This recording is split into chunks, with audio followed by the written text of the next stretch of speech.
ਇੱਕ ਐਸਾ ਤੀਰਥ ਜੋ ਮਨੁੱਖ ਦੇ ਅੰਦਰ ਹੈ, ਜਨਮਾਂ ਜਨਮਾਂਤਰਾਂ ਦੇ ਕਰਮਾਂ ਦੀ, ਪਾਪਾਂ ਦੀ, ਸੰਸਕਾਰਾਂ ਦੀ ਮੈਲ ਧੁੱਲ ਜਾਂਦੀ ਹੈ। ਜਿਸ ਨੂੰ ਤੁਖਾਰੀ 12 ਮਾਹ ਵਿੱਚ ਧੰਨ ਗੁਰੂ ਨਾਨਕ ਦੇਵ ਜੀ ਮਹਾਰਾਜ ਇੰਜ ਫਰਮਾਨ ਕਰਦੇ ਨੇ, ਮਾਘ ਪੁਨੀਤ ਭਈ ਤੀਰਥ ਅੰਤਰ ਜਾਣਿਆ।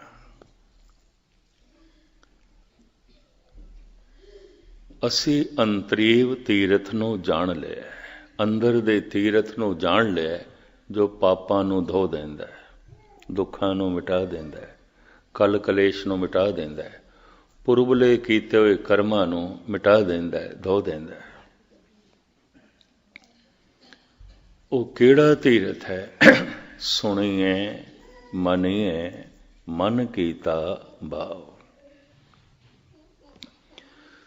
ਜੋ ਭੋਜਨ ਅਸੀਂ ਛਕਦੇ ਹਾਂ,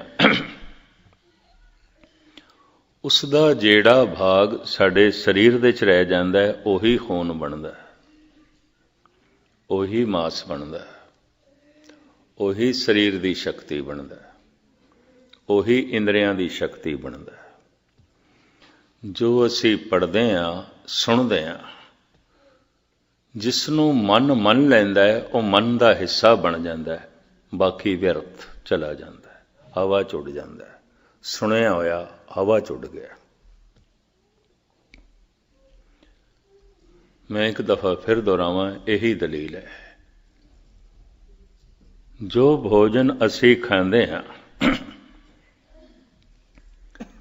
ਉਸ ਦਾ ਜਿਹੜਾ ਭਾਗ ਸਾਡੇ ਸਰੀਰ ਦੇ 'ਚ ਰਹਿ ਜਾਂਦਾ ਹੈ, ਉਹੀ ਖੂਨ ਹੈ, ਉਹੀ ਮਿੰਜ ਹੈ, ਉਹੀ ਮਾਸ ਹੈ, ਉਹੀ ਸਰੀਰ ਦੀ ਸ਼ਕਤੀ ਹੈ। ਸਰੀਰ ਭੋਜਨ ਦਾ ਵਿਕਾਸ ਹੈ। ਮਾਂ ਬਾਪ ਦਾ ਖਾਧਾ ਹੋਇਆ ਭੋਜਨ ਰਕਤ ਬਿੰਦ। ਮਨੁੱਖੀ ਬੱਚਾ ਰਕਤ ਬਿੰਦ ਦਾ ਮੇਲ ਹੈ। ਫਿਰ ਇਹ ਦੁੱਧ ਪੀ ਰਿਹਾ ਹੈ, ਭੋਜਨ ਹੈ, ਭੋਜਨ ਦਾ ਵਿਕਾਸ ਇਹ ਸਰੀਰ ਹੈ, ਇਹ ਤਨ ਹੈ, ਭੋਜਨ ਦਾ ਹੀ ਵਿਕਾਸ ਹੈ। ਨਾ ਬੱਚੇ ਨੂੰ ਦੁੱਧ ਪਿਲਾਓ, ਵਿਕਾਸ ਨਹੀਂ ਹੋਵੇਗਾ। ਨਾ ਬੰਦਾ ਭੋਜਨ ਛਕੇ, ਨਹੀਂ ਜੀ ਸਕੇਗਾ। ਇੰਜ ਕਹਿੰਦੇ ਨੇ ਸਰੀਰ ਹੈ ਹੀ ਭੋਜਨ। ਬਾਬਾ ਫਰੀਦ ਇੰਜ ਕਹਿੰਦੇ ਨੇ, 3.5 ਮਣ ਦੇ ਹੋਰੀ ਚੱਲੇ ਪਾਣੀ ਅੰਨ। ਬਾਬਾ ਫਰੀਦ ਇਹ ਤੇ ਅੰਨ ਪਾਣੀ ਦਾ ਪੁਤਲਾ ਹੈ। ਮੈਂ ਅੰਨ ਦਾ ਤਿਆਗੀ ਹਾਂ, ਅੰਨ ਦਾ ਤਿਆਗੀ ਹਾਂ, ਐਸਾ ਕੋਈ ਨਾਰਾ ਲਾਵੇ। ਕਬੀਰ ਕਹਿੰਦੇ ਨੇ, ਬਸ ਇਹੀ ਪਕੰਡੀ ਹੈ। ਅੰਨ ਛੋੜ ਕਰੇ ਪਾਖੰਡ, ਨਾ ਸੁਹਾਗਣ ਨਾ ਔਰੰਡ। ਸ਼੍ਰੀ ਕਬੀਰ। ਕਿਉਂਕਿ ਤਨ ਇਹ ਤੇ ਹੈ ਹੀ ਭੋਜਨ ਦਾ ਪੁਤਲਾ। ਅੰਨ ਨਹੀਂ ਖਾਂਦਾ, ਕੁਝ ਹੋਰ ਖਾਏਗਾ, ਕੁਝ ਹੋਰ ਪੀਏਗਾ। ਤਨ ਦਾ ਵਿਕਾਸ ਭੋਜਨ ਦਾ ਵਿਕਾਸ ਹੈ। ਤਨ ਦੀ ਹੋਂਦ ਭੋਜਨ ਦੀ ਹੋਂਦ ਹੈ। ਕਿਹੜਾ ਭੋਜਨ ਜੋ ਖਾਧਾ ਹੋਇਆ ਸਰੀਰ ਦੇ ਵਿੱਚ ਰਹਿ ਗਿਆ, ਉਹੀ ਖੂਨ ਬਣਦਾ ਹੈ, ਉਹੀ ਮਿੰਜ ਬਣਦਾ ਹੈ, ਉਹੀ ਮਾਸ ਬਣਦਾ ਹੈ। ਸਤਸੰਗ ਦੇ ਵਿੱਚ ਜੋ ਅਸੀਂ ਸੁਣਦੇ ਹਾਂ, ਜਿਸ ਨੂੰ ਮਨ ਮੰਨ ਲੈਂਦਾ ਹੈ, ਉਹੀ ਸਾਡੇ ਮਨ ਦਾ ਹਿੱਸਾ ਬਣਦਾ, ਬਾਕੀ ਨਹੀਂ ਬਣਦਾ। ਬਾਕੀ ਸੁਣਿਆ ਹੋਇਆ ਹਵਾ 'ਚ ਉੱਡ ਗਿਆ, ਬਾਕੀ ਸੁਣਿਆ ਹੋਇਆ ਬਾਹਰ ਰਹਿ ਗਿਆ, ਬਾਕੀ ਸੁਣਿਆ ਹੋਇਆ ਸਾਡੇ ਲਈ ਕੋਈ ਲਾਭਕਾਰੀ ਨਾ ਹੋਇਆ, ਕਿਉਂਕਿ ਮਨ ਨੇ ਤੇ ਮੰਨਿਆ ਨਹੀਂ, ਮਨ ਦਾ ਹਿੱਸਾ ਨਹੀਂ ਬਣਿਆ।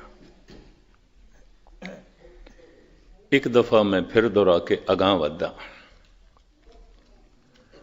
ਜੋ ਕੁਛ ਅਸੀਂ ਜੀਵਨ ਭਰ ਛਕਦੇ ਹਾਂ, ਭੋਜਨ ਖਾਂਦੇ ਹਾਂ, ਉਸ ਦਾ ਜਿਹੜਾ ਭਾਗ ਸਾਡੇ ਸਰੀਰ ਦੇ 'ਚ ਰਹਿ ਜਾਂਦਾ ਹੈ, ਉਹੀ ਖੂਨ ਹੈ, ਹੋਰ ਕੁਛ ਵੀ ਖੂਨ ਨਹੀਂ ਹੈ। ਉਹੀ ਖੂਨ ਹੈ, ਉਹੀ ਚਰਬੀ ਹੈ, ਉਹੀ ਮਾਸ ਹੈ, ਉਹੀ ਸਰੀਰ ਦੀ ਤਵਾਨਾਈ ਹੈ, ਸ਼ਕਤੀ ਹੈ। ਜੋ ਅਸੀਂ ਸੁਣਦੇ ਹਾਂ, ਜੋ ਜੋ ਸੁਣਦੇ ਆ। ਜਿਸ ਨੂੰ ਮਨ ਮੰਨ ਲੈਂਦਾ ਹੈ ਉਹ ਸਾਡੇ ਮਨ ਦਾ ਹਿੱਸਾ ਬਣਦਾ ਹੈ, ਬਾਕੀ ਨਹੀਂ ਬਣਦਾ, ਨਹੀਂ ਬਣਦਾ। ਬਾਕੀ ਸੁਣਿਆ ਹੋਇਆ ਹਵਾ 'ਚ ਉੱਡ ਗਿਆ। ਅਕਸਰ ਮਨੁੱਖ ਕਹਿ ਦਿੰਦਾ ਸੁਣਿਆ ਤੇ ਹੈ ਪਰ ਕੀ ਕਰੀਏ ਮਨ ਨਹੀਂ ਮੰਨਦਾ। ਅਕਸਰ ਕਹਿ ਦਿੰਦਾ ਵੇਖਿਆ ਤੇ ਹੈ ਮਨ ਨਹੀਂ ਮੰਨਦਾ, ਪੜ੍ਹਿਆ ਤੇ ਹੈ ਮਨ ਨਹੀਂ ਮੰਨਦਾ। तो फिर पढ़िया होया मन का हिस्सा नहीं बनेगा, सुनिया होया मन का हिस्सा नहीं बनेगा, क्योंकि मन मनदा नहीं।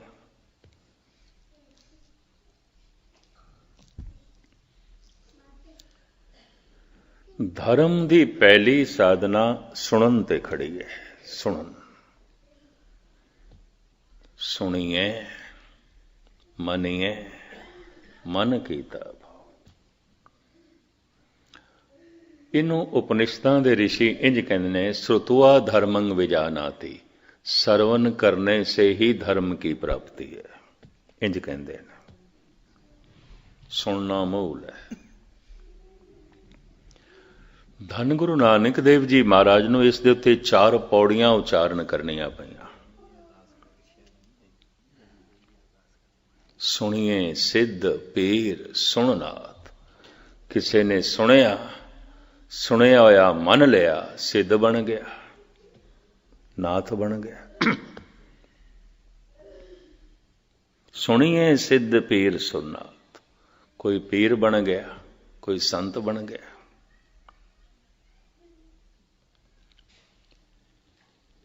सुनन दी इतनी वड्डी महिमा एक पौड़ी नहीं, 4, और हर पौड़ी विच नवें तो नवें रूप दिते ने। सुनिए ईसर बर्मा इंद, सुनिए मोक्ष सलाहन मन। सुन सुन के कोई ब्रह्मे जैसा विद्वान बनया है, सुन सुन के ही कोई सतो गुणी विष्णु बनया है, सुन सुन के ही कोई भोला शंकर बनया है, शिवजी बनया है।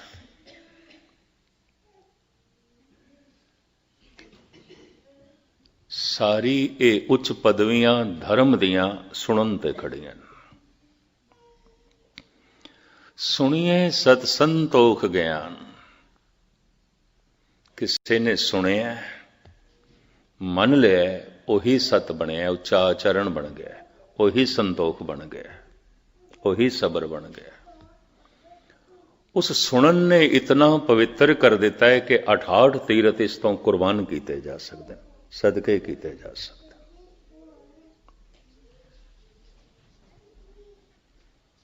फिर चौथी च कहते हैं, सुनिए सारा गुनाह कहेगा, सुनिए शेख पीर पातशाह, सुनिए अंधे पावे राव, सुने हाथ होवे असगाओ। ये न तरे जान वाला सागर, जिन्हों अबूर करना बड़ा औखा है, एक हथ जैसा रह जाता है। सुनन नाल मनुख अबूर कर देंदा, पार हो जाता है, बहुत सागर तो पार हो जाता है। सारे पाप मिट जाते ने, सारे दुख मिट जाते ने, सदीवी आनंद की प्राप्ति हो जाती है। नानक भगतां सदा विगास, सुनिए दुख पाप का नाश। केड़ा सुनिया होया? जिन्हों मन लिया। मैं हुण फिर दोहरावां ते अगे चला। जो भोजन असी छकदे हां, उसका जिहड़ा भाग साडे शरीर दे च रह जांदा है, उही शरीर का हिस्सा बनता है। खून बन के, मांस बन के, चर्बी बन के, हड्डियां बन के, इंद्रियां की शक्ति बन के। शरीर का विकास, शरीर की होंद भोजन की होंद है, भोजन का विकास है। जो असी सुनते हैं, पढ़ते हैं, मन मन लैंदा है जिसनों, उही साडे मन का हिस्सा बनता है, उही साडे मन का रूप बनता है। सुनिया होया अगर मने है तो ये सिद्ध हो जाएगा, सुनिया होया अगर मने है तो संतोखी हो जाएगा, सुनिया होया अगर मने है तो ये ज्ञानी हो जाएगा, सुनिया होया अगर मने है तो इसके सारे दुख ते पाप ਨਾਸ ਹੋ ਜਾਣਗੇ ਔਰ ਸਦੀਵੀ ਆਨੰਦ ਦੀ ਪ੍ਰਾਪਤੀ ਹੋ ਜਾਏਗੀ। ਸੁਣਨ ਵਾਸਤੇ ਕਬੂਲ ਕਰਨਾ ਪਏਗਾ, ਮੈਂ ਕੁਛ ਨਹੀਂ ਜਾਣਨਾ ਚਾਹੁੰਦਾ ਔਰ ਮੈਂ ਸੁਣਨਾ ਚਾਹੁੰਦਾ, ਜਾਣਨਾ ਚਾਹੁੰਦਾ। ਇਸ ਵਾਸਤੇ ਬੜਾ ਨਿਰਮਾਣ ਸ਼ਬਦ ਦਿੱਤਾ ਗੁਰੂ ਨਾਨਕ ਨੇ, ਸਿੱਖ। ਸਿੱਖ ਤੋਂ ਮੁਰਾਦ ਕੀ? ਮੈਂ ਸਿੱਖਣਾ ਹੈ, ਮੈਂ ਨਹੀਂ ਜਾਣਦਾ, ਕੁਛ ਵੀ ਨਹੀਂ ਜਾਣਦਾ। ਇਸ ਤੋਂ ਜ਼ਿਆਦਾ ਨਿਰਮਾਣ ਸ਼ਬਦ ਹੋਰ ਕੋਈ ਨਹੀਂ ਹੈ। ਮੈਂ ਕੁਛ ਵੀ ਨਹੀਂ ਜਾਣਦਾ, ਕੁਛ ਵੀ ਨਹੀਂ ਜਾਣਦਾ, ਜਾਣਨਾ ਚਾਹੁੰਦਾ, ਸਿੱਖਣਾ ਚਾਹੁੰਦਾ। ਔਰ ਇਹ ਭਾਵ ਮਰਦੇ ਦਮ ਤੱਕ ਬਣਿਆ ਰਵੇ, ਕਿਉਂਕਿ ਜੀਵਨ ਬੜਾ ਛੋਟਾ ਹੈ, ਜਾਣਨ ਨੂੰ ਬਹੁਤ ਕੁਛ ਹੈ, ਬਹੁਤ ਕੁਛ ਹੈ।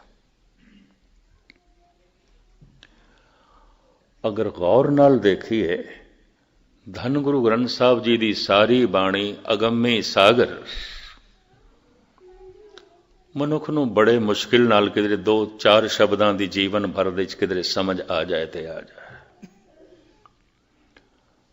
ਫਿਰ ਦਸਮ ਗ੍ਰੰਥ ਹੈ, ਭਾਈ ਗੁਰਦਾਸ ਜੀ ਦੀਆਂ ਵਾਰਾਂ ਨੇ, 52 ਕਵੀਆਂ ਦੀਆਂ ਰਚਨਾਵਾਂ ਨੇ। ਕਵੀ ਸੰਤੋਖ ਸਿੰਘ ਜੀ ਦਾ ਗੁਰਪ੍ਰਤਾਪ ਸੂਰਜ ਗ੍ਰੰਥ ਹੈ। ਇਤਨਾ ਵੱਡਾ ਖਜ਼ਾਨਾ ਹੈ, ਇਹ ਤੇ ਕੋਈ ਖੋਲੇ। ਪਿਓ ਦਾ ਦੇਖਾ ਖੋਲ ਡਿੱਠਾ ਖਜ਼ਾਨਾ, ਤਾਂ ਮੇਰੇ ਮਨ ਭਇਆ ਨਿਦਾਨਾ। ਨਹੀਂ ਖੋਲਿਆ, ਬਹੁਤ ਕੁਛ ਹੈ। ਸਿਆਣੇ ਅਨੁਭਵੀ ਪੁਰਸ਼ ਕਹਿੰਦੇ ਨੇ, ਕੋਈ ਵੀ ਮਨੁੱਖ ਜਿਸ ਮਜ਼ਹਬ ਦੇ ਵਿੱਚ ਪੈਦਾ ਹੋਇਆ ਹੈ, ਆਪਣੇ ਧਰਮ ਦੇ ਸਾਰੇ ਗ੍ਰੰਥਾਂ ਦਾ ਅਧਿਐਨ ਨਹੀਂ ਕਰ ਸਕਦਾ, ਨਹੀਂ ਕਰ ਸਕਦਾ। ਬਹੁਤ ਕੁਛ ਹੈ, ਬੜਾ ਪਸਾਰਾ ਹੈ, ਬਹੁਤ ਵੱਡਾ ਪਸਾਰਾ ਹੈ। तो मैं अर्ज करा, इस वास्ते सतगुरु ने निर्माण शब्द दे दिता, सिख। तू सीखना है, सीखण दा भाव लैके आ, मैं सीखना है। और सीखण लई ते सुनना है, पहले सुनना है, सरोता बनना है, सुनना है। सुनिए, इस वास्ते सिख तो ज्यादा निर्माण अवस्था होर कोई नहीं, हंकारी सिख हो ही नहीं सकता। जिहड़ा ये दावा करदा मैं सब कुछ जानदा, पता है मैनूं की है गुरमत मैं जानदा, ये कुछ भी होवे कम से कम सिख नहीं है। सिख जो मरदे दम तक ये भावना रखे मैं सीखना है और मैं कुछ नहीं जानता। जानन नूं बहुत कुछ है, सीखण नूं बहुत कुछ है, जीवन बहुत छोटा है, बहुत छोटा है, बहुत छोटा है।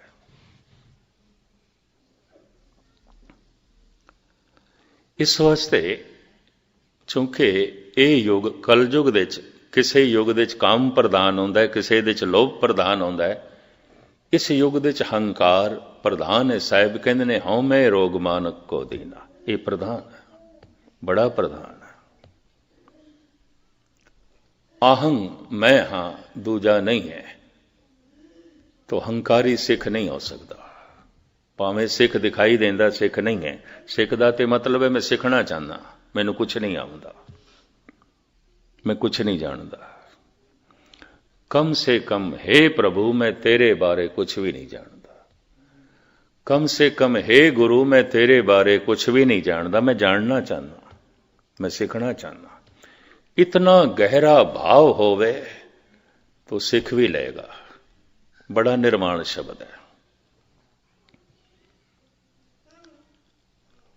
धन गुरु नानक देव जी महाराज कहते ने, इक ना नाद ना बेद गे रस, रस कस ना जानंत।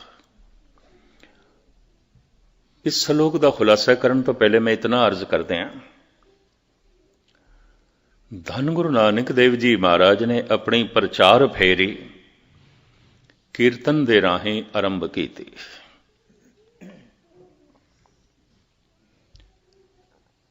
किसी नूं समझाना है गा के, और गाया होया शब्द अगले नूं इतना मुतासिर कर देंदा सी, झुक जांदे सन। किसे किसे नूं विचार नाल कीर्तन तो बाद धन गुरु अर्जन देव जी महाराज ने, पंजवें गुरु नानक ने सोचा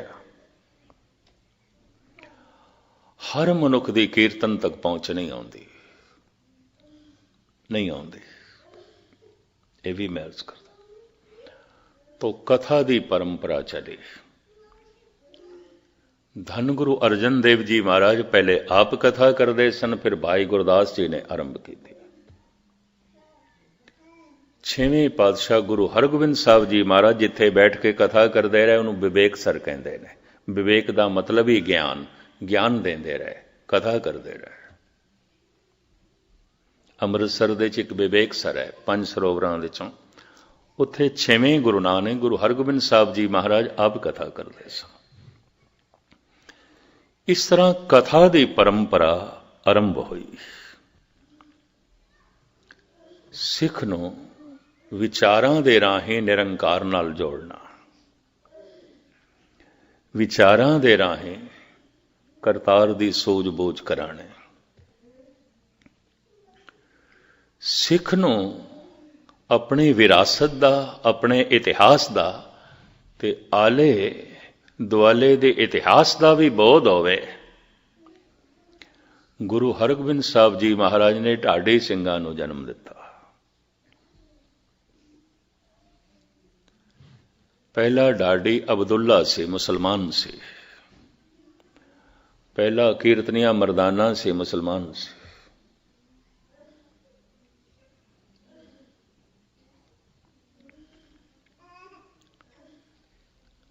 ਅਬਦੁੱਲਾ ਸਿੱਖ ਇਤਿਹਾਸ ਨੂੰ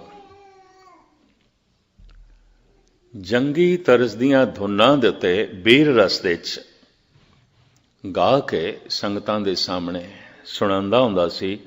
ਉਸ ਤੋਂ ਇਹ ਢਾਡੀ ਸਿੰਘ ਚੱਲੇ। ਇਤਿਹਾਸ ਨੂੰ ਕਵਿਤਾ ਦੇ 'ਚ ਬਿਆਨ ਕਰਨਾ। 10ਵੇਂ ਗੁਰੂ ਨਾਨਕ ਦਾ ਜ਼ਮਾਨਾ ਆਇਆ, ਸਿੱਖ ਨੂੰ ਸਾਹਿਤ ਦੀ ਵੀ ਸਮਝ ਹੋਵੇ, ਕਲਾ ਦਾ ਵੀ ਬੋਧ ਹੋਵੇ।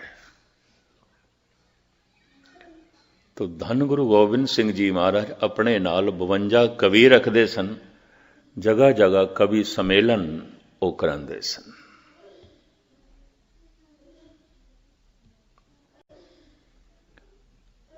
ਜਦ ਵੀ ਕਿਸੇ ਦਾ ਹਿਰਦਾ ਪ੍ਰਭੂ ਨਾਲ ਜੁੜ ਜਾਂਦਾ ਹੈ, ਉਹਦੇ ਅੰਦਰ ਕੁਝ ਕੋਮਲ ਕਲਾ ਪ੍ਰਗਟ ਹੁੰਦੀ ਹੈ। ਸੰਗੀਤ ਸਭ ਤੋਂ ਕੋਮਲ ਕਲਾ ਹੈ, ਕਵਿਤਾ ਸਭ ਤੋਂ ਕੋਮਲ ਕਲਾ ਹੈ, ਫਿਰ ਚਿੱਤਰ ਕਲਾ ਹੈ, ਮੂਰਤੀ ਕਲਾ ਹੈ। ਅਵਤਾਰਾਂ ਦੀ ਪਹਿਚਾਣ ਹੀ ਕਲਾ ਕਰਕੇ ਆਉਂਦੀ ਸੀ, ਬਈ ਇਹਦੇ ਅੰਦਰ ਕਲਾ ਕਿਤਨੀ ਹੈ। ਇਹ 2 ਕਲਾ ਅਵਤਾਰ ਹੈ, 4 ਕਲਾ ਅਵਤਾਰ ਹੈ, 8 ਕਲਾ ਅਵਤਾਰ ਹੈ, ਇਹ 16 ਕਲਾ ਅਵਤਾਰ। 16 ਕਲਾ ਸ੍ਰੀ ਕ੍ਰਿਸ਼ਨ ਦੇ ਚ ਮੰਦਰ। ਕੋਈ ਅੰਸਾ ਅਵਤਾਰ ਹੈ, ਅੰਸ ਮਾਤਰ ਹੈ, ਕੋਈ ਪੂਰਨ ਅਵਤਾਰ ਹੈ।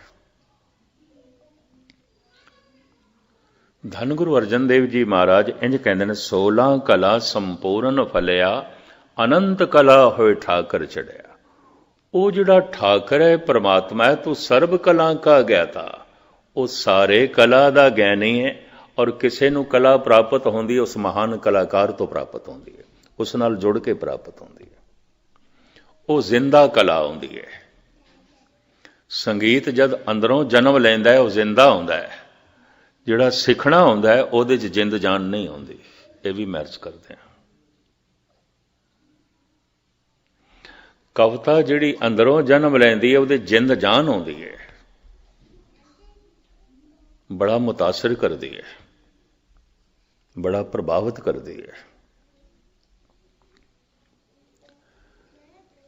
ਰਾਬਿੰਦਰਨਾਥ ਟੈਗੋਰ ਕਹਿੰਦੇ ਸਨ, ਜਿਸ ਬੰਦੇ ਨੂੰ ਮਾਸੂਮ ਬੱਚੇ ਨਹੀਂ ਚੰਗੇ ਲੱਗਦੇ, ਫੁੱਲ ਨਹੀਂ ਚੰਗੇ ਲੱਗਦੇ, ਸੰਗੀਤ ਨਹੀਂ ਚੰਗਾ ਲੱਗਦਾ, ਕਵਿਤਾ ਨਹੀਂ ਚੰਗੀ ਲੱਗਦੀ, ਕਹਿੰਦਾ ਮੈਂ ਮੰਨਦਾ ਹੀ ਨਹੀਂ ਉਸ ਬੰਦੇ ਕੋਲ ਦਿਲ ਹੋਵੇਗਾ, ਕੋਈ ਪੱਥਰ ਹੋਵੇਗਾ।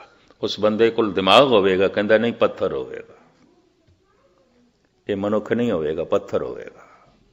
ਸੰਗੀਤ ਚੰਗਾ ਹੀ ਨਹੀਂ ਲੱਗਦਾ, ਕਵਿਤਾ ਚੰਗੀ ਹੀ ਨਹੀਂ ਲੱਗਦੀ, ਫੁੱਲ ਚੰਗੇ ਹੀ ਨਹੀਂ ਲੱਗਦੇ, ਮਾਸੂਮ ਬੱਚੇ ਚੰਗੇ ਹੀ ਨਹੀਂ ਲੱਗਦੇ। ਰਾਬਿੰਦਰਨਾਥ ਟੈਗੋਰ ਕਿਉਂਕਿ ਕਵੀ ਸੀ, ਕਵੀ ਸੀ। ਧੰਨ ਗੁਰੂ ਗੋਬਿੰਦ ਸਿੰਘ ਜੀ ਮਹਾਰਾਜ ਤੇ ਆਪਣੀ ਬਹੁਤ ਸਾਰੀ ਬਾਣੀ ਦੇ ਉੱਤੇ ਆਪਣੇ ਆਪ ਨੂੰ ਕਵੀ ਕਰਕੇ ਅੱਗੇ ਕਰਦੇ ਨੇ। ਕਵੀਓ ਬਾਚ ਬੇਨਤੀ ਜੋ ਭਈ, एक कवि दे बोल ने। धन गुरु नानक इंज कहते ने, नानक शायर एव कहत है सच्चे परवरदिगारा। ये जो नानक कह रहे हैं, नानक शायर कह रहे हैं, शायरी जो रख रहे हैं, उर्दू च कह लो शायरी, हिंदी च कह लो कविता। हुण कवि दो तरह के आउंदे ने। महान कलाकार नाल सुन सुन के सुरत जुड़ गई है, अंदरों कला ने जन्म लिया, कविता ने जन्म ले लिया, संगीत ने जन्म ले लिया।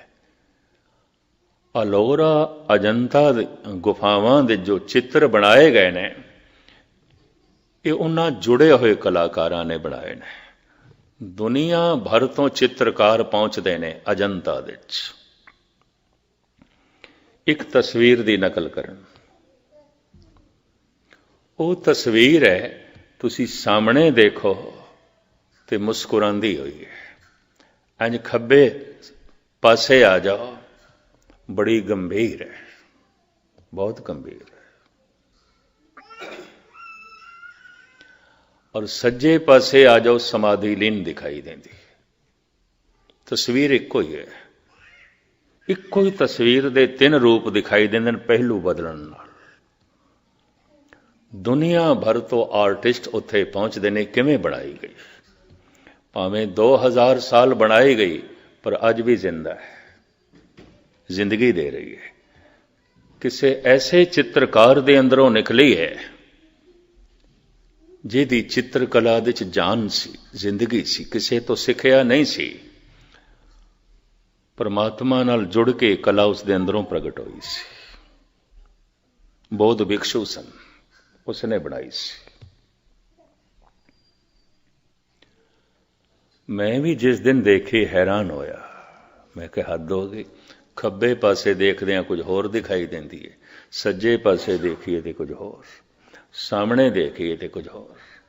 सारी दुनिया के चोटी के चित्रकार उत्थे पहुंचते हैं, नकल करते हैं, बैठे होंदे ने, बनांदे पे होंदे ने, सीखण की कोशिश पे करते हैं।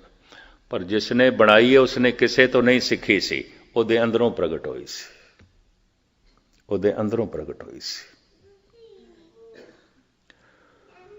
तानसेन दा संगीत सुन के एक दिन अकबर कहंदा है, तू इतना मधुर गाउंदा है, साडी सुरत गवा जाती है, लीन हो जाते हैं। तैथों भी कोई चंगा गाउंदा है। तानसेन कहंदा, हाँ। कौन? बिंद्रावन दे झुग्गी च रहिंदा हरदास, स्वामी हरिदास। उत्थों सिखिया सी, उहदे कोलों सिखिया सी। अकबर कहंदा फिर मैं उसनों सुनना।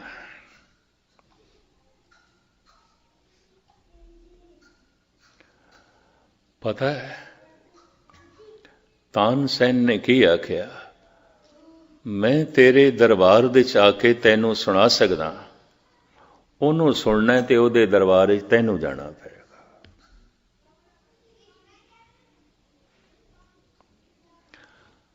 पर वो रोज नहीं गांदा। जिस दिन उसके अंदरों संगीत फुटदा है उस दिन गांदा है, उस दिन गांदा है। कहंदे ने उत्थे बहुत सारे साधुआं दियां कुटियां सन। वक़्त दा बादशाह पड़ोसे जाके ठहरिया, गुमनाम तरीके नाल तानसेन नाल। 3 दिन ते इंतजार किया, सबर दा पैमाना। ओह लबरेज होया, औखा होया, बई हद हो गई है, 3 दिन हो गए, होर किन्ना सबर करिए। एक दिन अमृत वेले कन्ना च आवाज पई। अकबर उस कुटिया दे कोल चलिया गया। जिंदगी च पहली दफा अकबर नूं पता चलिया कि रूहानी आनंद की आउंदा है, रूहानी रस की आउंदा है। झुग्गी दे च आके अकबर तानसेन नूं कहंदा है, तू इस तरह कदी नहीं गाया, तेरे संगीत ने तो इतनी गहराई नाल सानू कदी नहीं छोया। पता है तानसेन ने की आख्या, बादशाह सलामत, असी गांदे हां तेरे वास्ते, ਉਹ गांदा है बादशाहां दे बादशाह परमात्मा वास्ते, तेरे वास्ते नहीं गांदा। ਉਹਦਾ गाया होया ते मेरा गाया होया बराबर किस तरह होवेगा? मैं तेनों खुश करने वास्ते गाउंदा, वो परमात्मा नूं खुश करने वास्ते गाउंदा। ਉਹਦੇ अंदरों संगीत फुटदा है, मैं संगीत नूं जन्म देना, मैं सिखिया ते गाउंदा, वो तो एक झरने का पानी है, फुटिया तो निकलता है। मैं तो खूह का पानी है, डोल नाल कढ़ना पैंदा है, मेहनत करके कढ़ना पैंदा है। वो तो झरने का बहाव है, बराबर किस तरह हो सकता है? जद कोई उस महान कलाकार नाल जुड़ जाता है, अंदरों कविता फुटदी है, अंदरों संगीत निकलता है, तरह तरह की कला निकलती है। सारिया कला दे च दो कला बहुत कोमल बनिया गए, संगीत ते कविता।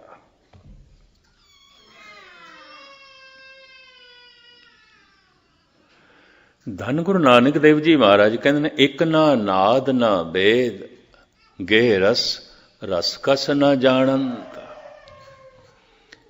एक ऐसे ने नाद, संगीत दी कोई सोच नहीं, कोई मस नहीं।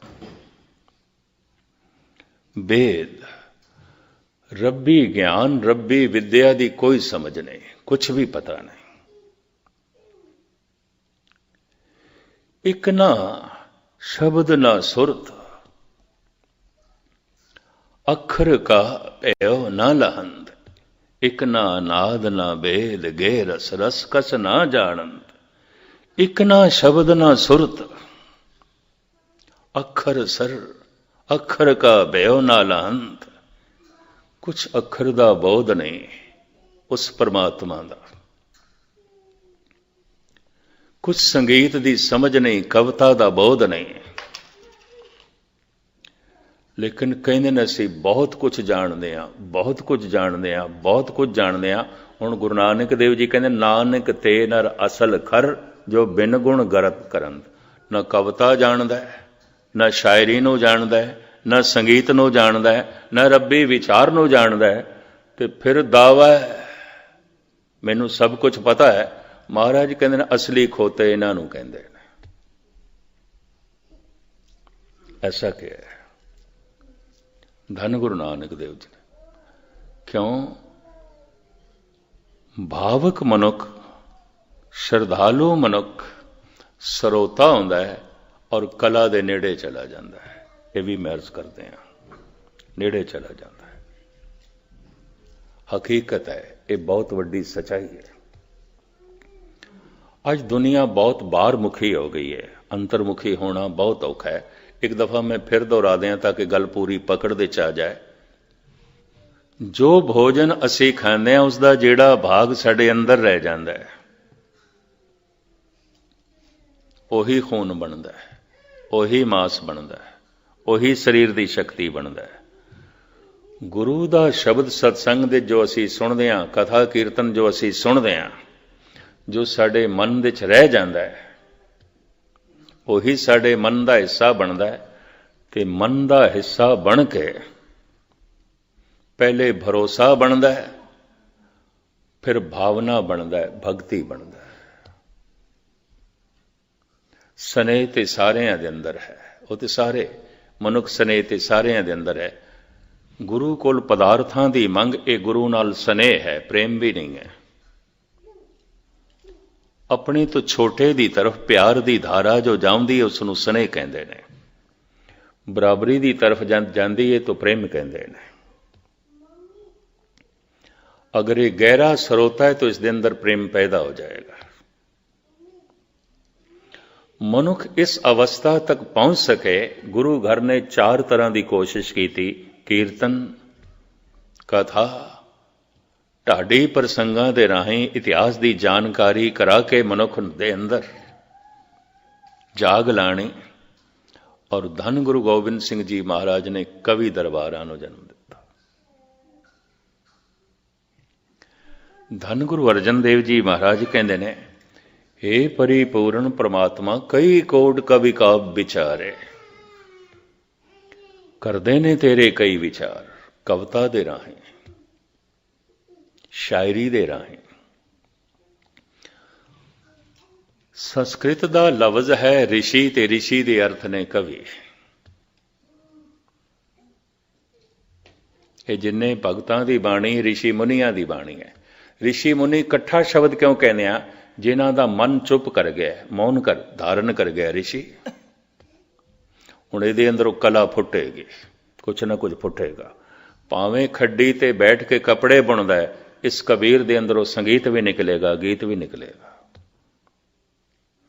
भावें चौक दे च बैठ के रविदास जुतियां गणदा है, गुस्ताखी माफ क्योंकि स्वयं अपने आप नूं चमार कहंदे ने, तो इस चमार दे अंदरों संगीत भी फुटेगा, गीत भी फुटेगा। सारी बाणी गीत दे च है, संगीत दे च है। ठीक कहते ने राबिंद्र नाथ टैगोर, जिन्हों संगीत चंगा नहीं लगता, कविता चंगी नहीं लगती, वो कहता इसनूं मनुख कहने की लोड़ की है। ਇਹਦੇ ਕੋਲ दिल नहीं होवेगा, पत्थर होवेगा। ਇਹਦੇ ਕੋਲ दिमाग नहीं होवेगा, पत्थर होवेगा। भावें अहले इस्लाम दे संगीत की ममानियत है, लेकिन मुहम्मद साहब दे अंदरों कुरान दियां आयतां निकलियां ने संगीत दे राग दे च निकलियां। जद भी कोई कुरान की तलावत कर रहा होंदा है, यकीन जानो संगीत ते टपकदा है। जद कोई मुनारे ते चढ़ के मौलवी बांग देंदा, संगीत ते टपकदा है।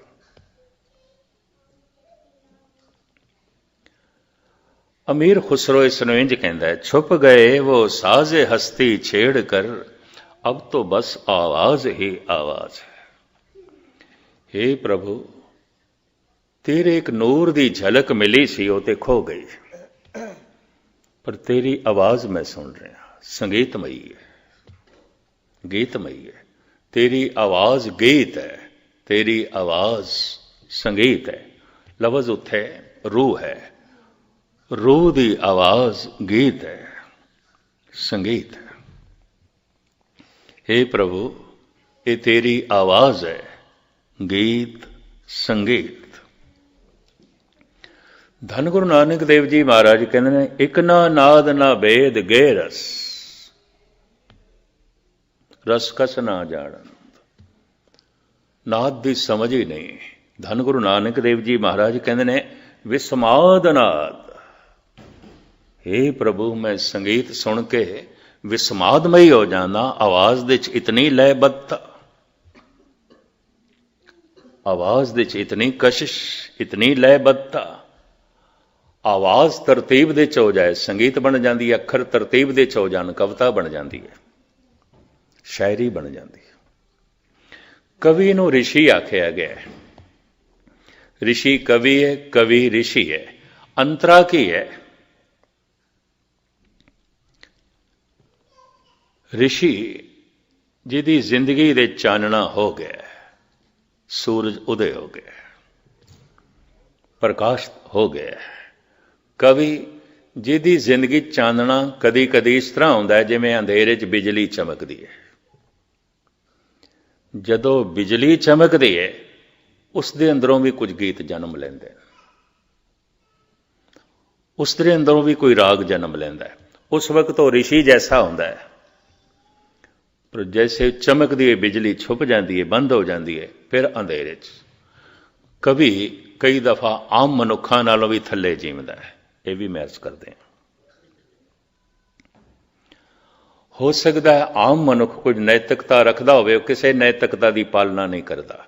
समाज के तल ते जिहड़ी नैतिकता है, आम कवि शायर उसकी भी पालना नहीं करता। पता है क्यों? ਜਿਸ ਵਕਤ ਉਹ ਬਿਜਲੀ ਚਮਕਦੀ ਹੈ, ਰੋਸ਼ਨੀ ਆਉਂਦੀ ਹੈ, ਉਹ ਬੜੀਆਂ ਬੁਲੰਦੀਆਂ ਨੂੰ ਦੇਖ ਲੈਂਦਾ ਹੈ, ਬੜੀਆਂ ਉਚਾਈਆਂ ਨੂੰ ਦੇਖ ਲੈਂਦਾ ਹੈ। ਔਰ ਜਦੋਂ ਛਲਕ ਝੁੱਪਦੀ ਹੈ, ਉਹ ਜਿਹੜੀ ਝਲਕ ਉਸ ਨੂੰ ਮਿਲਦੀ ਹੈ ਸਮਾਜ ਦੀ ਨੈਤਿਕਤਾ ਨਾਲੋਂ ਬੜੀ ਉੱਚੀ ਹੈ, ਬੜੀ ਉੱਚੀ ਹੈ। ਜੈਸੇ ਉਹ ਝਲਕ ਉਸਦੇ ਕੋਲ ਚਲੀ ਜਾਂਦੀ ਹੈ, ਸਮਾਜ ਦੀ ਨੈਤਿਕਤਾ ਵੀ ਉਸ ਨੂੰ ਬੇਮੈਨੀ ਦਿਸਦੀ, ਆਪਣੀ ਜ਼ਿੰਦਗੀ ਵੀ ਬੇਮੈਨੀ ਦਿਸਦੀ ਹੈ। ਇਸ ਵਾਸਤੇ ਅਕਸਰ ਸ਼ਾਇਰ ਲੋਕ, ਕਵੀ ਲੋਕ ਸ਼ਰਾਬ ਦੇ ਡੁੱਬ ਜਾਂਦੇ ਨੇ। ਹੈਰਾਨਗੀ ਆਉਂਦੀ ਹੈ, ਐਸਾ ਕਿਉਂ? ਉਹ ਰਿਸ਼ੀ ਹੁੰਦੇ ਨੇ ਕਿਸੇ ਵਕਤ, ਕਿਸੇ ਪਲ, ਹਰ ਵਕਤ ਨਹੀਂ ਆਉਂਦੇ। ਪਰ ਜੋ ਹਰ ਵਕਤ ਜਿਸ ਦੀ ਜ਼ਿੰਦਗੀ ਚਾਨਣਾ ਬਣਿਆ ਹੋਇਆ ਹੈ, ਉਸ ਨੂੰ ਰਿਸ਼ੀ ਆਖਿਆ ਗਿਆ। ਅਵਤਾਰੀ ਪੁਰਸ਼, ਬੜੇ ਬੜੇ ਸੰਤ ਜਨ, ਭਗਤ ਜਨ, ਪਰਮਾਤਮਾ ਉਹਨਾਂ ਦੇ ਅੰਦਰੋਂ ਪ੍ਰਗਟ ਹੋਇਆ ਹੈ ਗੀਤ ਬਣ ਕੇ, ਸੰਗੀਤ ਬਣ ਕੇ। ਪਰ ਜਿਨ੍ਹਾਂ ਕਵੀ ਸ਼ਾਇਰਾਂ ਦੀ ਜ਼ਿੰਦਗੀ 'ਚ ਕਿਸੇ ਵਕਤ ਬਿਜਲੀ ਚਮਕੀ, ਉਸ ਰੋਸ਼ਨੀ 'ਚ ਜੋ ਕੁਝ ਉਹਨਾਂ ਕੋਲ ਪ੍ਰਗਟ ਹੋਇਆ ਹੈ, ਬਹੁਤ ਕੁਝ ਲਿਆ ਜਾ ਸਕਦਾ, ਉਸ ਤੋਂ ਬੜਾ ਕੁਝ ਲਿਆ ਜਾ ਸਕਦਾ। ਇਸ ਤਰ੍ਹਾਂ ਦੇ ਕਵੀ ਹਰ ਕੌਮ ਦੇ 'ਚ ਹੋਏ ਨੇ। 3 ਕਵੀਆਂ ਨੂੰ ਮੁਸ਼ਾਬਤ ਦਿੱਤੀ ਜਾਂਦੀ ਹੈ, ਭਾਈ ਸਾਹਿਬ ਭਾਈ ਵੀਰ ਸਿੰਘ, ਡਾਕਟਰ ਮੁਹੰਮਦ ਇਕਬਾਲ ਔਰ ਰਾਬਿੰਦਰ ਨਾਥ ਟੈਗੋਰ। ਕਹਿੰਦੇ ਨੇ ਬਰਾਬਰੀ ਪੱਧਰ ਦੇ ਨੇ, ਇੱਕੋ ਹੀ ਪੱਧਰ ਦੇ ਨੇ। ਟੈਗੋਰ ਸੰਸਕ੍ਰਿਤ, ਬੰਗਾਲੀ ਤੇ ਬ੍ਰਿਜ ਭਾਸ਼ਾ ਹਿੰਦੀ ਦਾ ਕਵੀ ਹੈ। ਇਕਬਾਲ ਉਰਦੂ ਫਾਰਸੀ ਦੇ ਕਵੀ ਨੇ। ਭਾਈ ਸਾਹਿਬ ਭਾਈ ਵੀਰ ਸਿੰਘ ਪੰਜਾਬੀ ਦੇ ਕਵੀ ਨੇ।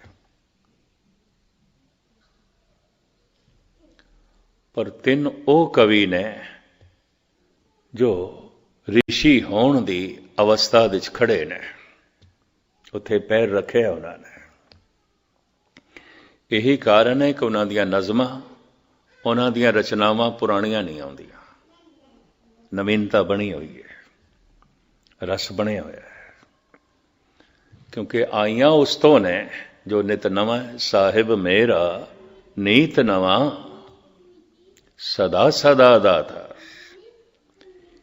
ਇਸ ਤਰ੍ਹਾਂ ਦੇ ਕਵੀ ਸਮਦ੍ਰਿਸ਼ਟ ਹੋ ਜਾਂਦੇ ਨੇ। ਸੁਣੀਏ ਮੰਨੀਏ, ਸੁਣ ਰਿਹਾ ਤੇ ਮਨ ਨੇ ਮੰਨ ਲਿਆ, ਮਨ ਦਾ ਹਿੱਸਾ ਬਣੇਗਾ, ਨਹੀਂ ਤੇ ਨਹੀਂ, ਨਹੀਂ ਤੇ ਨਹੀਂ। ਸੁਣਿਆ ਹੋਇਆ, ਭਾਵੇਂ ਸਾਰੀ ਜ਼ਿੰਦਗੀ ਸੁਣਿਆ ਤੇ ਭਾਵੇਂ ਸਾਰੀ ਜ਼ਿੰਦਗੀ ਪਾਠ ਕੀਤਾ, ਮਨ ਨੇ ਨਹੀਂ ਮੰਨਿਆ, ਉਹ ਮਨ ਦਾ ਹਿੱਸਾ ਹੀ ਨਹੀਂ ਬਣਿਆ। ਭਾਵੇਂ ਇੱਕ ਪੰਕਤੀ ਜ਼ਿੰਦਗੀ ਨੂੰ ਰੋਸ਼ਨ ਕਰ ਸਕਦੀ ਹੈ। ਇੱਕੋ ਹੀ ਸ਼ਬਦ ਸੱਜਣ ਠੱਗ ਨੇ ਸੁਣਿਆ ਸੀ ਕੇਵਲ ਗੁਰੂ ਨਾਨਕ ਕੋਲ, ਇੱਕੋ ਹੀ ਸ਼ਬਦ, ਅੰਦਰ ਦੀ ਸਾਰੀ ਮੈਲ ਧੁੱਲ ਗਈ। ਪਰ ਵਾਕਈ ਸਰੋਤਾ ਸਿੱਖ ਬਣ ਸਕਦਾ, ਦੂਜਾ ਨਹੀਂ। ਸੁਣਨਾ, ਸੁਣਨਾ।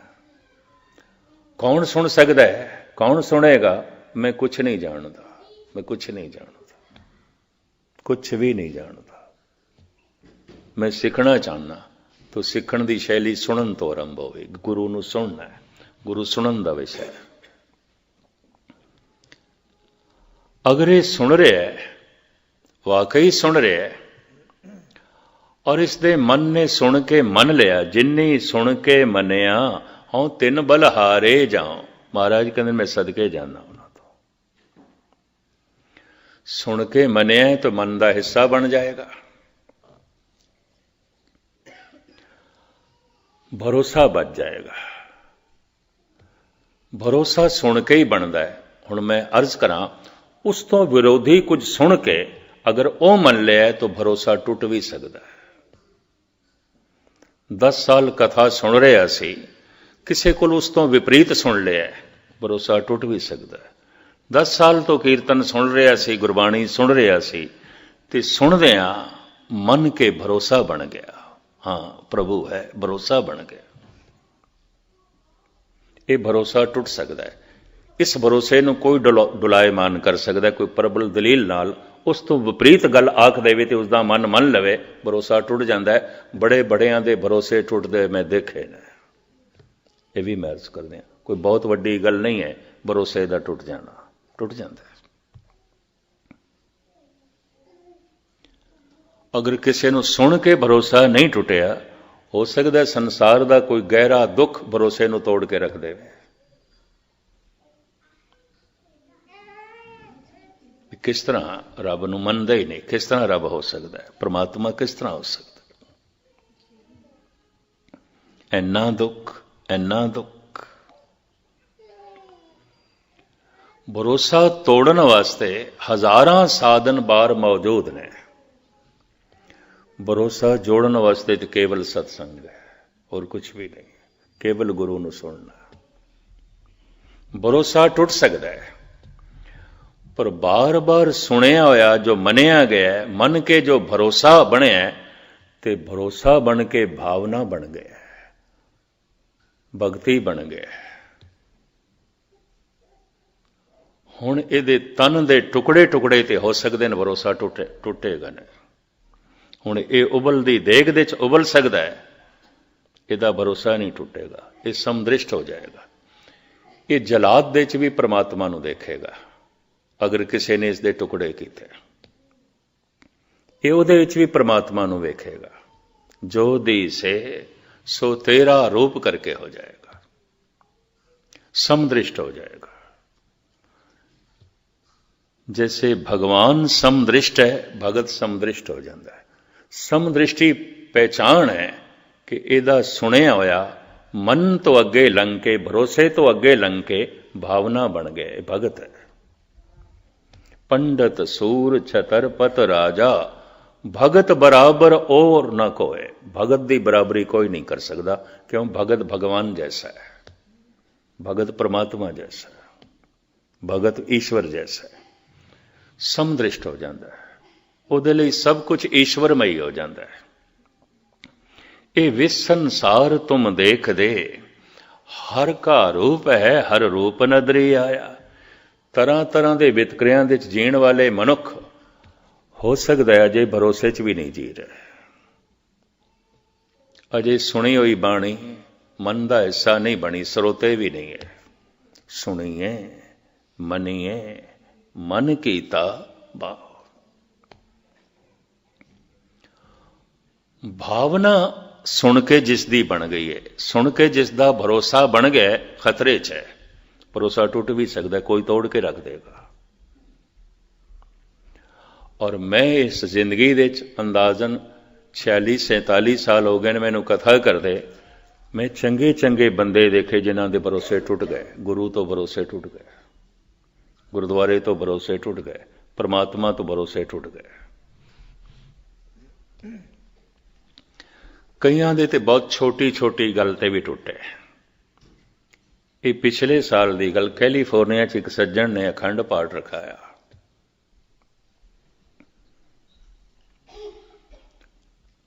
ਔਰ ਤਿੰਨੇ ਦਿਨ ਗੁਰਦੁਆਰੇ ਬੜੀ ਰੌਣਕ। 2 ਹਾਲ ਸਨ, ਇੱਕ ਦੇ 'ਚ ਪਾਠ ਚੱਲਦਾ ਰਿਹਾ, ਇੱਕ ਦੇ 'ਚ ਕਥਾ ਕੀਰਤਨ ਚੱਲਦਾ ਰਿਹਾ। 24 ਘੰਟੇ ਲੰਗਰ ਚੱਲਦਾ ਰਿਹਾ। ਗੁਰਦੁਆਰੇ ਦੇ ਜੋ ਕੁਝ ਚਾਹੀਦਾ ਸੀ ਉਸਨੇ ਪਹੁੰਚਾਇਆ ਔਰ ਬਹੁਤ ਕੁਝ ਨਵਾਂ ਬਣਾ ਦਿੱਤਾ। ਉਹਨੇ ਅਥਾਹ ਉੱਥੇ ਦਾਨ ਕੀਤਾ, ਬੜੀ ਉਸਦੀ ਮਹਿਮਾ ਵੀ ਹੋਈ। ਦਾਸ ਵੱਖ-ਵੱਖ ਸ਼ਹਿਰਾਂ ਤੋਂ ਵਿਚਰਦਾ ਹੋਇਆ ਜਦ ਫਰੀਮਾਉਂਟ ਪਹੁੰਚਿਆ, ਸੁਤੇ ਸਿਤ ਉੱਥੇ ਉਸਦਾ ਮਿਲਣਾ ਹੋ ਗਿਆ। ਇੱਕ ਅੰਦਾਜ਼ੇ ਦੇ ਮੁਤਾਬਕ ਮਹੀਨਾ ਹੋ ਗਿਆ ਸੀ। ਦਾਸ ਲਾਸ ਐਂਜਲਸ ਹੋਰ ਕਈ ਸ਼ਹਿਰਾਂ ਤੋਂ ਹੋ ਕੇ ਉੱਥੇ ਪਹੁੰਚਿਆ। ਮੈਨੂੰ ਕਹਿਣ ਲੱਗਾ ਆਪਣਾ ਤੇ ਹੁਣ ਯਕੀਨ ਨਹੀਂ ਰਹਿ ਗਿਆ, ਗੱਲ ਖਤਮ। ਮੈਂ ਕਿਹਾ ਹੱਦ ਹੋ ਗਈ। ਹਜ਼ਾਰਾਂ ਡਾਲਰ ਉਸ ਦਿਨ ਆ ਕੇ ਖਰਚ ਕੀਤੇ ਨੇ ਤੁਸੀਂ, ਭਾਂਡੇ ਨਵੇਂ ਬਣਾਏ, ਕਾਰਪੇਟ ਨਵਾਂ ਤੁਸੀਂ ਵਿਛਾ ਦਿੱਤਾ, ਇਤਨੀ ਰੌਣਕ, ਪਾਠੀਆਂ ਨੂੰ ਤੁਸੀਂ ਖੁੱਲੀ ਮਾਇਆ ਦਿੱਤੀ, ਲੰਗਰ ਤੁਸੀਂ ਉਹ ਚਲਾਏ ਜੋ ਵਿਆਹ ਸ਼ਾਦੀਆਂ ਦੇ ਸਿਲਸਿਲਾ ਨਹੀਂ ਬਣਦਾ। गल की हो गई? कहने लगे मस्कीन जी आपां मुकदमे च हार गए, साडा निश्चा टुट गया, भरोसा ही टुट गया। इन्नी जिहियां गल नाल टुट गया, इन्नी जिहियां गल नाल। जिसका भरोसा वजे है खतरे च है, कोई तोड़ के रख सकता है। कोई दुख भरोसे नूं तोड़ के रख दे, कोई लैक्चरार, कोई कथाकार उस तो विपरीत गल कह के परमात्मा के भरोसे नूं तोड़ के रख सकता है, गुरु के भरोसे नूं तोड़ के रख सकता है। और भरोसे टुटदे मैं देखे ने, ये भी मैं अर्ज करते हैं। वो अपने आप को खतरे च समझे। जिन्ने चिर तक भरोसा भावना नहीं बनता, भगती नहीं बनता, भगत का भरोसा नहीं टुटता।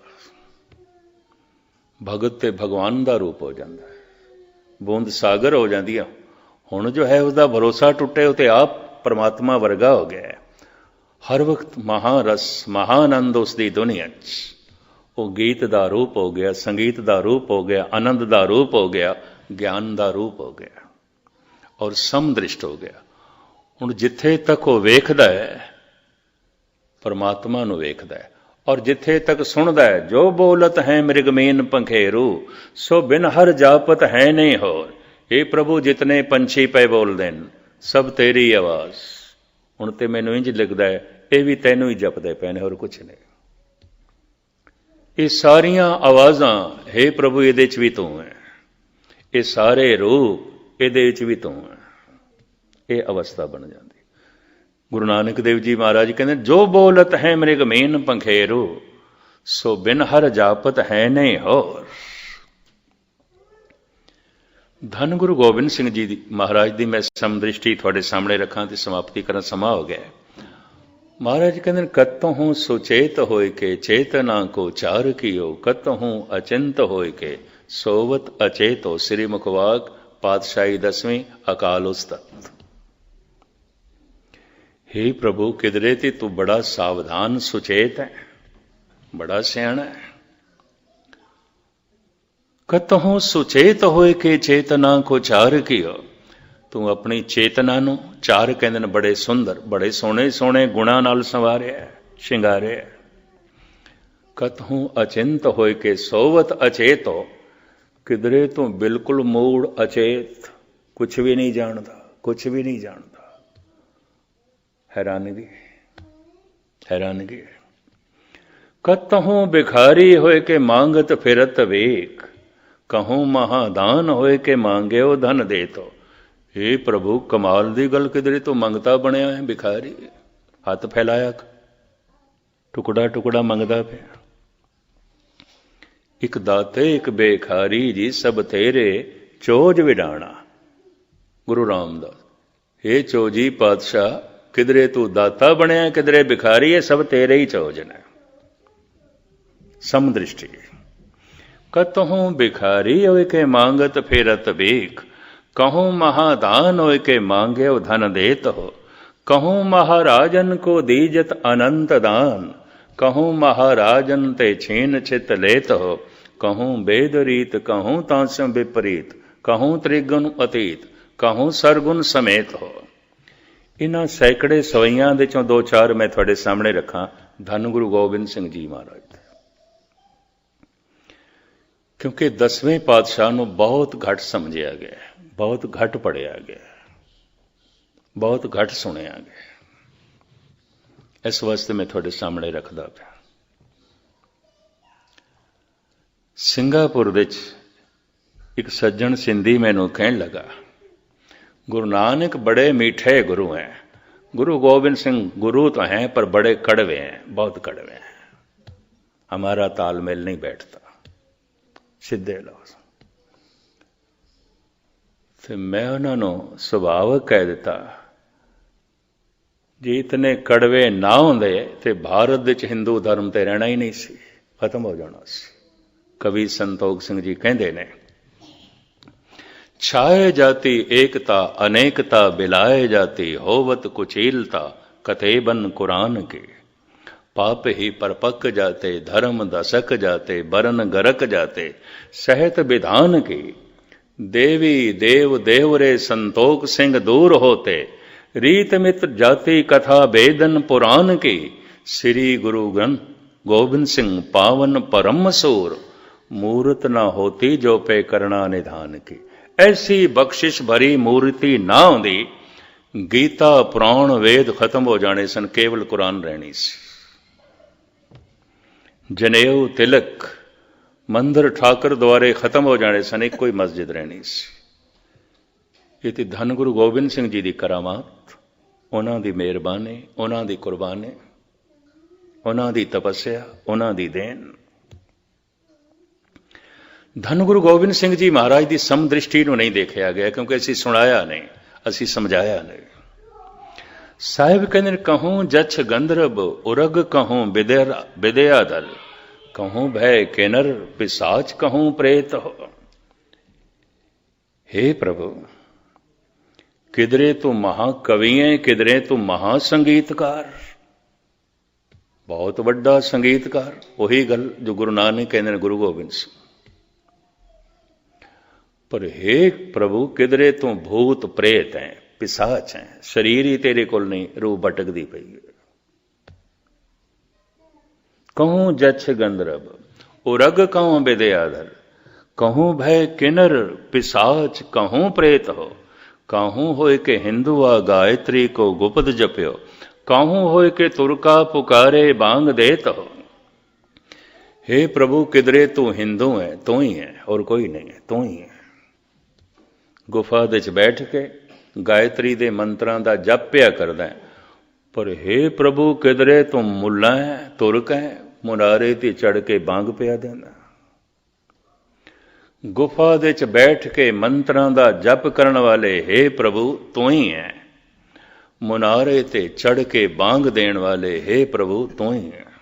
कहूँ को बकाब होए पुराण को, पढ़त मत कतहूँ कुरान को निदान जान, लेत हो कहूँ वेदरीत, कहूँ तांसम विपरीत, कहूँ त्रिगुण अतीत, कहूँ सरगुण समेत हो। ये प्रभु, मैं देखदा किधरे तू पुराणा दा पंडित है, बड़ा ज्ञानी है, बड़ा ज्ञाता है, पर किधरे तू कुरान दा हाफिज है, तू ही है, और कुछ नहीं, तू ही है।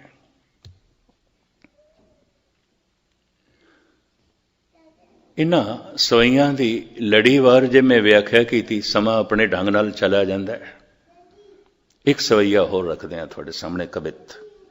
कहूँ गीत के गवैया, द्वापुर दे चली गई बिरती धन गुरु गोबिंद सिंह जी दी। कहूँ गीत के गवैया, कहूँ बेन के बजैया। हे प्रभु, किधरे तू मधुर गीत गाना है ते मुरली वजाना, बांसुरी वजाना, धन गुरु गोबिंद सिंह। कहूँ गीत के गवैया, कहूँ बेन के बजैया, कहूँ नृत्य के नचैया, कहूँ नर को आकार। किधरे आकार तेरा पुरुष दा बड़ा सोहना नृत्यकार है, बांसुरी बजा रहे हैं, गीत गा रहे हैं, नृत्य कर रहे हैं। कहूँ वेद बानी, कहूँ कोक की कहानी, कहूँ राजा कहूँ रानी, कहूँ नार के प्रकार।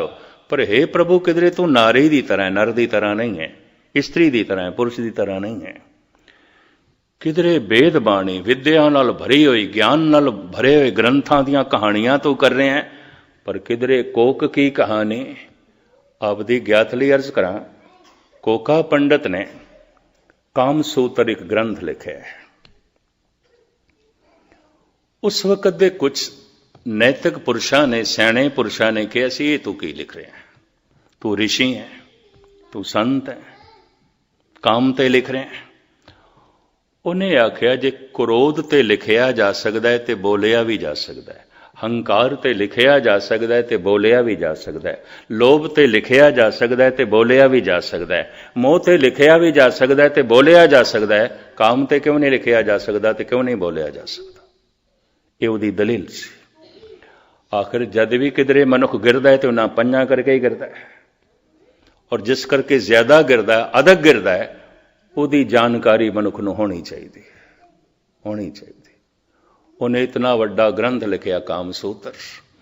हुण आप सुन के हैरान हो गए, उसदे जिहड़े कुछ पहलू दसम ग्रंथ दे च मिलदे ने। ਔਰ ਗੁਰੂ ਗੋਬਿੰਦ ਸਿੰਘ ਜੀ ਮਹਾਰਾਜ ਕਹਿੰਦੇ ਨੇ 24 ਅਵਤਾਰਾਂ ਦੀ ਜੋ ਮੈਂ ਕਥਾ ਲਿਖੀ ਹੈ, ਮੈਂ ਅਨੁਵਾਦ ਕੀਤਾ ਹੈ, ਟੀਕਾ ਕੀਤਾ ਹੈ, ਇਹ ਮੇਰੇ ਆਪਣੇ ਖਿਆਲ ਨਹੀਂ। ਦਸਮ ਕਥਾ ਭਾਗਵਤ ਕੀ ਭਾਖਾ ਕਰੀ ਬਣਾਏ, ਅਵਰ ਬਾਸਨਾ ਨਾਹੇ ਪ੍ਰਭ ਧਰਮ ਜੁਧ ਕੇ ਚਾਏ। ਮੇਰੀ ਕੋਈ ਵਾਸ਼ਨਾ ਨਹੀਂ, ਬਸ ਮੈਂ ਤੇ ਧਰਮ ਦਾ ਯੁੱਧ ਕਰਨ ਵਾਲਾ, ਪ੍ਰਭੂ ਨਾਲ ਜੁੜਨ ਤੇ ਜੋੜਨ ਵਾਲਾ। ਪਰ ਮੈਂ ਪ੍ਰਾਚੀਨ ਧਰਮ ਗ੍ਰੰਥਾਂ ਦਾ ਇਹ ਟੀਕਾ ਕੀਤਾ ਹੈ, ਅਨੁਵਾਦ ਕੀਤਾ ਹੈ, ਤਾਂ ਕਿ ਮੇਰੇ ਖਾਲਸੇ ਨੂੰ, ਜਗਤ ਨੂੰ ਪੁਰਾਣੇ ਧਰਮ ਦਾ, ਪੁਰਾਣੇ ਸਮਾਜ ਦਾ, ਪੁਰਾਣੇ ਲੋਕਾਚਾਰ ਦਾ ਪਤਾ ਹੋਵੇ, ਗਿਆਨ ਹੋਵੇ। ਸਹਿਨ ਸਰਦਾਨ ਦੇ ਇੰਦਰ ਰਵਾਇਆ, ਪਰਸਰਾਮ ਰੋਵੇ ਘਰ ਆਇਆ, ਇੱਕ ਸ਼ਬਦ ਹੈ ਗੁਰੂ ਨਾਨਕ ਦੇਵ ਜੀ ਮਾ। ਇਹ ਪਰਸਰਾਮ ਕੌਣ ਸੀ, ਇੰਦਰ ਕੌਣ ਸੀ, ਇਹ ਜਨਮੇਜਾ ਕੌਣ ਸੀ? ਅਜੇ ਸਰੋਵੇ ਬਿਖਿਆ ਖਾਏ, ਐਸੀ ਦਰਗੇ ਮਿਲੇ ਸਜਾਏ, ਇਹ ਸਾਰੇ ਕੌਣ ਸਨ? ਇਹ ਤੇ ਪੁਰਾਣ ਪੜ੍ਹਨੇ ਪੈਣਗੇ, ਪੁਰਾਣਿਕ ਪ੍ਰਸੰਗ ਪੜ੍ਹਨੇ ਪੈਣਗੇ, ਜਾਣਨਾ ਪਏਗਾ। ਬਹੁਤ ਕੱਚੇ ਦਿਲ ਦਿਮਾਗ ਦੇ ਬੰਦੇ ਸਿੱਖ ਜਗਤ ਵਿੱਚ ਆਪਣੇ ਆਪ ਨੂੰ ਰਹਿਬਰ ਮੰਨਣ ਲੱਗ ਪਏ ਨੇ, ਉਹਦੇ ਨਾਲ ਸਿੱਖ ਧਰਮ ਸੰਕੀਰਣ ਹੋ ਕੇ ਰਹਿ ਗਿਆ, ਜਦ ਕਿ ਇਸ ਤੋਂ ਵੱਡਾ ਹੋਰ ਕੋਈ ਵਿਸ਼ਾਲ ਧਰਮ ਨਹੀਂ ਸੀ। ਇਹਦਾ ਸਬੂਤ ਧੰਨ ਗੁਰੂ ਗ੍ਰੰਥ ਸਾਹਿਬ ਜੀ ਮਹਾਰਾਜ ਨੇ। ਸਾਰੇ ਭਗਤ ਤੇ ਬੈਠੇ ਨੇ, ਬਾਂਗ ਦੇਣ ਵਾਲਾ ਵੀ ਬੈਠਾ ਹੈ ਤੇ ਮੁਰਲੀ ਦੀ ਤਾਨ ਛੇੜਨ ਵਾਲਾ ਵੀ ਬੈਠਾ ਹੈ, ਸਭ ਕੁਝ ਮੌਜੂਦ ਹੈ। ਖੈਰ, ਮੈਂ ਲਮਕਾਵਾਂ ਨਾ। ਸਤਿਗੁਰ ਕਹਿੰਦੇ ਨੇ ਮੇਰੇ ਖਿਆਲ ਨਹੀਂ ਨੇ, ਮੈਂ ਟੀਕਾ ਕੀਤਾ, ਅਨੁਵਾਦ ਕੀਤਾ। ਕਿਉਂ? ਬ੍ਰਾਹਮਣ ਸਿਰਫ ਬ੍ਰਾਹਮਣ ਨੂੰ ਪੜ੍ਹਾਉਂਦਾ ਸੀ, ਸ਼ੂਦਰ ਨੂੰ ਨਹੀਂ।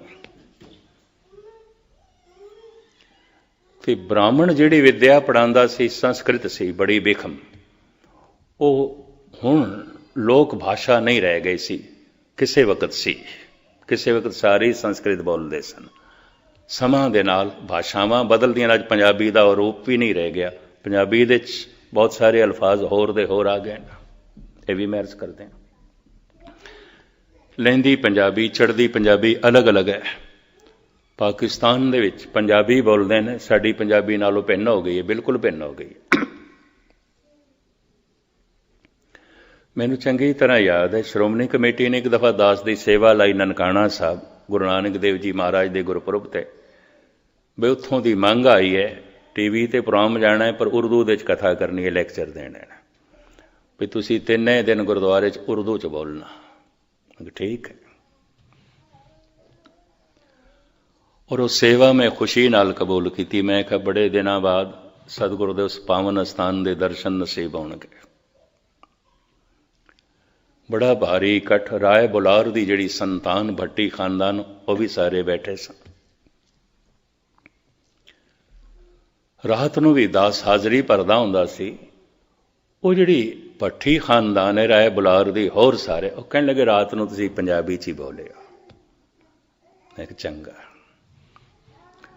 ਰਾਤ ਨੂੰ ਮੈਂ ਪੰਜਾਬੀ 'ਚ ਬੋਲਿਆ।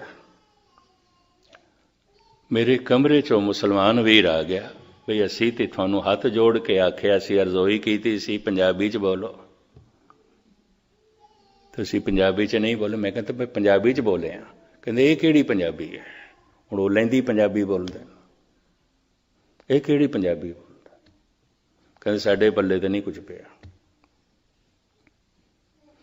ਮੈਂ ਕਿਹਾ ਠੀਕ ਹੈ, ਫਿਰ ਮੈਂ ਉਰਦੂ 'ਚ ਹੀ ਬੋਲਾਂਗਾ। ਉਰਦੂ ਤੇ ਤੁਸੀਂ ਸਮਝ ਲੈਂਦੇ। ਲਹਿੰਦੀ ਪੰਜਾਬੀ, ਭਾਵੇਂ ਲਹਿੰਦੀ ਪੰਜਾਬੀ ਮੈਂ ਬੋਲ ਸਕਦਾ, ਉਸੇ ਇਲਾਕੇ 'ਚੋਂ ਆਇਆ। ਪਰ ਹੁਣ ਆਇਆ 50-51 ਸਾਲ ਹੋ ਗਏ, ਲੜਖੜਾ ਸਕਦਾ ਸੀ ਮੈਂ, ਇਸ ਕਰਕੇ ਨਹੀਂ ਬੋਲਿਆ। ਮੈਂ ਕਿਧਰੋਂ ਲਫ਼ਜ਼ਾਂ ਦਾ ਬੇਲਫ਼ਜ਼ ਮੈਂ ਕਰ ਸਕਦਾ, ਅਸ਼ੁੱਧੀ ਹੋ ਸਕਦੀ ਹੈ। ਤਾਂ ਹੁਣ ਜਿਹੜੀ ਪੰਜਾਬੀ ਮੈਂ ਇਸੇ 'ਚ ਬੋਲੀਆਂ ਤੇ ਬਦਲਦੀਆਂ, ਭਾਸ਼ਾਵਾਂ ਬਦਲਦੀਆਂ ਨੇ। ਸੰਸਕ੍ਰਿਤ ਲੋਕ ਭਾਸ਼ਾ ਨਹੀਂ ਰਹੀ ਸੀ। ਧੰਨ ਗੁਰੂ ਗੋਬਿੰਦ ਸਿੰਘ ਜੀ ਮਹਾਰਾਜ ਨੇ ਲੋਕ ਭਾਸ਼ਾ ਦੇ 'ਚ, ਬ੍ਰਿਜ ਭਾਸ਼ਾ ਦੇ 'ਚ, ਹਿੰਦੀ ਦੇ 'ਚ ਅਨੁਵਾਦ ਕੀਤਾ ਉਹਨਾਂ ਸਾਰਿਆਂ ਦਾ। ਸਿੱਖ ਜਗਤ ਦੇ 'ਚ ਵਿਖਾਦ ਖੜਾ ਹੋ ਗਿਆ, ਇਹ ਗੁਰੂ ਗੋਬਿੰਦ ਸਿੰਘ ਦੇ ਬੋਲ ਨਹੀਂ ਹੋ ਸਕਦੇ।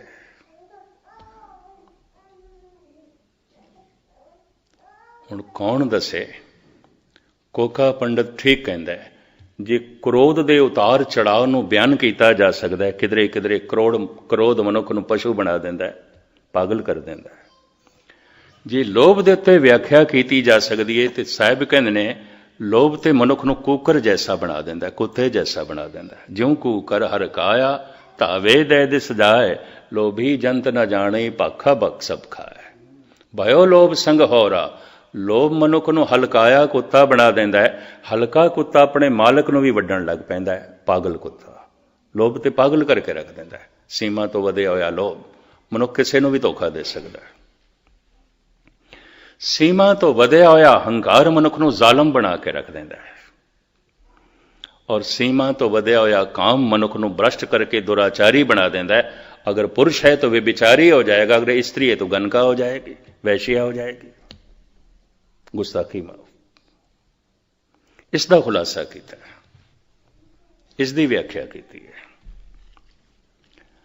धन गुरु गोबिंद सिंह जी महाराज अकाल उस्ताद विच फरमान करते हैं, हे प्रभु कहूँ गीत के गवैया, कहूँ बेन के बजैया, कहूँ निरत के नचैया, कहूँ नर को आकारो, कहूँ वेद बानी। किधरे ते तू वेदां दा पाठ पिया करदा है, ज्ञान दे धर्म ग्रंथ पिया पढ़दा है। कहूँ कोक की कहानी, किधरे कोक शास्त्र पिया पढ़दा, काम सूत्र पिया पढ़दा, काम सूत्र दी विचार चल रही है। किधरे राम दे गीत ते किधरे काम दे गीत, पर तू ही है हे प्रभु, तू ही है। कहूँ वेदवानी, कहूँ कोक की कहानी, कहूँ राजा, कहूँ रानी, कहूँ नार के प्रकार हो, कहूँ बेन के बजैया, कहूँ धेन के चरैया। किधरे गौवां पे चारदा है। श्री कृष्ण की तरफ इशारा, द्वापर दे सतगुरां दी सुरत चली गई। कहूँ बेन के बजैया, कहूँ धेन के चरैया, कहूँ लाखन लवैया, कहूँ सुंदर कुमार हो, शुद्धता की शान हो, के संतन के प्राण हो, के दाता महादान हो, निर्दोखी निरंकार हो। हे प्रभु निरंकार तेरे इतने रूप, इतने रूप। ਹੁਣ ਇਸ ਸਵਈਏ ਮੈਂ ਤੁਹਾਨੂੰ ਸੁਣਾਉਂਦਾ ਜਾਵਾਂ ਤੇ ਐਵੇਂ ਸਾਰੀ ਰਾਤ ਲੰਘ ਜਾਏਗੀ। ਮੁਖਤਸਰ ਮੈਂ ਅਰਜ਼ ਕਰਨ ਸਮਾਪਤੀ ਕਰਾਂ। ਇਹ ਸਾਰੇ ਰੂਪ ਕਲਗੀਧਰ ਪਾਤਸ਼ਾਹ ਬਿਆਨ ਕਰਦੇ ਨੇ। ਅੱਜ ਤੱਕ ਤੇ ਆਖਿਆ ਗਿਆ ਹੈ ਪ੍ਰਮਾਤਮਾ ਪ੍ਰਕਾਸ਼ ਰੂਪ ਹੈ, ਪ੍ਰਕਾਸ਼ ਰੂਪ ਹੈ। ਪਰ ਜਾਪ ਸਾਹਿਬ ਵਿੱਚ ਮਹਾਰਾਜ ਕਹਿੰਦੇ ਨਮੋ ਅੰਧਕਾਰੇ ਨਮੋ ਤੋਇ ਤੇਜੇ। हे ਪ੍ਰਕਾਸ਼ ਦੇ ਰੂਪ ਪ੍ਰਮਾਤਮਾ ਤੈਨੂੰ ਨਮਸਕਾਰ ਕਰਦਾ, ਪਰ ਅੰਧੇਰਾ ਵੀ ਤੇਰੀ ਸ਼ਕਤੀ ਤੋਂ ਬਿਨਾਂ ਨਹੀਂ ਹੋ ਸਕਦਾ। मैं इसनों भी मत्था टेकदा। नमस्कार। इतनी समदृष्टि। जद भी किसी का सुनिया होया भरोसा बनता है तो भरोसा भावना बन जाता है, भगती बन जाता है, वो समदृष्ट हो जाता है। चाहे वह हिंदू हो, चाहे मुस्लिम हो, चाहे सिख हो, समदृष्ट हो जाएगा। ब्रह्म ज्ञानी उहदी दृष्टि समदृष्ट हो जाती है। ब्रह्म ज्ञानी सदा समदृष्ट, ब्रह्म ज्ञानी की अमृत दृष्ट, वो वास्तविक समदृष्ट हो जाता है। सारियां नूं इक्को जिहा सम बराबर बराबर करके देखण लग पैंदा है। इसे तरीके नाल एक मुस्लिम फकीर अमीर खुसरो इंज बयान कर देंदा, बेखुदी में हम तो तेरा दर समझ कर झुक गए, अब खुदा जाने वो काबा था या बुतखाना।